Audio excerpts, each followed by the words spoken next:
Nabi SAW cerita, tuan-tuan, sallallahu alaihi wasallam, orang yang banyak beristighfar kepada Allah, orang yang banyak minta ampun kepada Allah, Allah akan bagi dekat dia 3 perkara. Allah akan tunaikan kepadanya 3 benda. Subhanallah, salli ala sayyidina Muhammad. Yang pertama dia apa, tuan-tuan? Allah akan membebaskan dia, Allah akan melepaskan dia daripada gundah gelisah.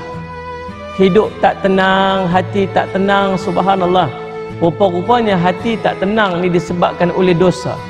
Hidup tak seronok, Masya Allah Rabbi, tuan-tuan, ada saja benda yang menimpa dia, ada saja masalah dalam hidup dia ni. Benda serabut dalam hati ni rupa-rupanya punca dia dosa.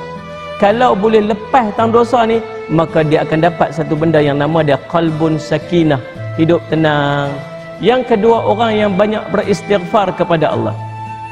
Ni sebut package ni. 3 benda ni dapat. Orang buat dosa minta ampun, dapat pengampunan, tu satu nikmat dah.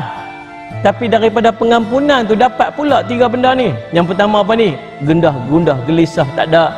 Yang kedua, subhanallah, Allah akan melepaskan dia daripada sebarang kekusutan, sebarang masalah.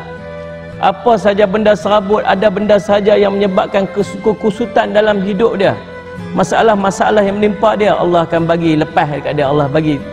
Yang ketiga, subhanallah, maksudnya tuan-tuan, orang yang banyak beristighfar kepada Allah ni, Allah akan bagi kepada dia, tuan-tuan, rezeki yang tidak disangka-sangka. Tuan-tuan nak rezeki, tuan-tuan rasa berat rezeki, tuan-tuan beristighfar kepada Allah.